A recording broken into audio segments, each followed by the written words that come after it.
ಕಲ್ಲು ಗಣಿ ಮನಸ್ಸುಗಳ ಕಂಡ ಕನಸುಗಳ ಕಟ್ಟೆ ಕಟ್ಟುತ್ತೇವಾ ಅಂತ ಸಂಘಟಿತರಾಗಿದ್ದೀವಿ. ಖಂಡಿತ ನಮ್ಮ ನೋವಿಗೆ ನಿವಾರಣೆ ಸಿಗಲಿದೆ.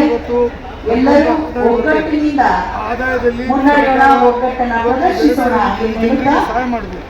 ಅದೇ ರೀತಿ ಈ ಉದ್ದಿಮೆ ಮೂಲಕ ಮನೆ ಕಟ್ಟುವುದು ಮತ್ತು ಬೇರೆ ಬೇರೆ ವಸ್ತುಗಳು ಇವತ್ತು ಮೂಲಭೂತವಾಗಿರ್ತಕ್ಕಂಥ ವಸ್ತುಗಳು ಜನರಿಗೆ ಬೇಕಾಗಿರ್ತಕ್ಕಂಥದ್ದು.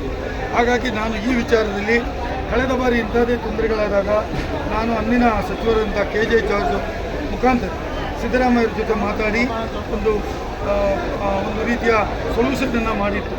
ಹಾಗಾಗಿ ಈ ಸಲ ಕೂಡ ಈ ಒಂದು ತೊಂದರೆಗಳು ಹೇಳಿದ್ದಾರೆ, ಅದನ್ನು ನಾನು ಪರಿಶೀಲನೆ ಮಾಡಿ ಈ ಮಂತ್ರಿಗಳ ಹತ್ರ ಮಾತಾಡಿ, ಮುಖ್ಯಮಂತ್ರಿಗಳಾದ DK ಶಿವಕುಮಾರ್ ಜೊತೆ ಮಾತಾಡಿ ಏನು ಅವರಿಗೆ ಇದರಿಂದ ಸುಲಭವಾಗಿ ಅವರಿಗೆ ನ್ಯಾಯವನ್ನು ಒದಗಿಸಿಕೊಡ್ಲಿಕ್ಕಾಗ್ತದೆ ಅದನ್ನು ಕೊಡುವಂಥ ಪ್ರಯತ್ನ ಮಾಡ್ತೇನೆ. ಜೊತೆಯಲ್ಲಿ ವಿಧಾನ ಪರಿಷತ್ ನಡೀತಾ ಇದೆ, ಅಧಿವೇಶನದಲ್ಲಿ ಕೂಡ ಈ ಬಗ್ಗೆ ಧ್ವನಿ ಎತ್ತಲು ನಾನು ನನ್ನ ಪ್ರಯತ್ನ ಮಾಡ್ತೇನೆ ಅಂತ ಹೇಳೋದನ್ನು ಭರವಸೆ ಕೊಟ್ಟಿದ್ದೇನೆ. ಅಲ್ಲಿ ಪ್ರತಿಭಟನೆಗಳು ಮಾಡುವಂಥ ಉದ್ದೇಶ ಏನು? ಅವರ ಸಮಸ್ಯೆ ಹೇಳಿದ್ದಾರೆ. ನಾವು ಇದನ್ನು ಕೂಲಂಕುಷ ಪರಿಶೀಲಿಸಿ ಏನು ಯಾವ ರೀತಿಯಲ್ಲಿ ಸಮಸ್ಯೆಗೆ ಪರಿಹಾರವನ್ನು ಅದನ್ನು ಮಾಡ್ತೇನೆ. ಅದರ ಬಗ್ಗೆ ನಮ್ಮ ಸರ್ಕಾರ ಬದ್ಧವಾಗಿದೆ ಅಂತ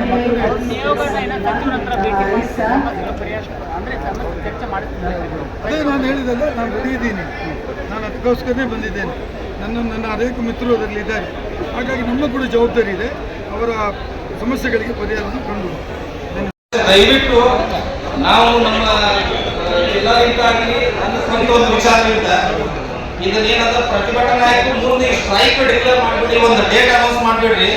ಮುಂದೆ ಅವರೇ ನಮ್ಮಲ್ಲಿ ಬರುವಾಗ ಹಾಗೂ ನಾವಲ್ಲಿ ಹೋಗಿ ಅಡ್ಡಾಡಿ ಸಾಕಾಗಿದೆ. ನಾವು ಈ ಬಹುಶಃ ಒಂದು 6ನೇ ಸ್ಟ್ರೈಕ್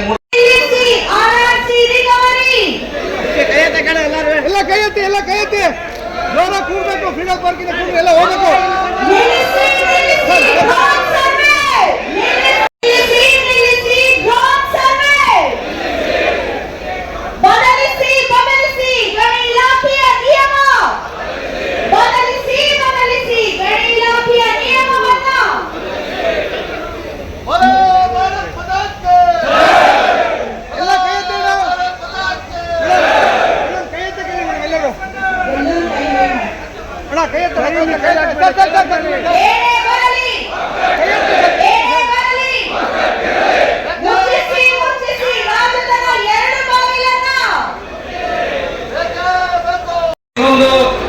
ಹೇಳಕ್ ಹೋಗ್ತಿಲ್ಲ. ನಾವು ನಮ್ದು ಜಲ್ಲಿ ಹೇಳಂದ್ರೆ ಊಟಕ್ಕೆ ಉಪ್ಪು ಇಲ್ಲದ ಊಟ ಆಗಂಗಿಲ್ಲ. ಹಂಗೆ ಡೆವಲಪ್ಮೆಂಟ್ ನಮ್ಮ ಕಡೆ ಮತ್ತು ರೆವೆನ್ಯೂ ಸೈಡ್ ಇಲ್ಲದ ಅದು ಡೆವಲಪ್ಮೆಂಟ್ ಆಗಂಗಿಲ್ಲ.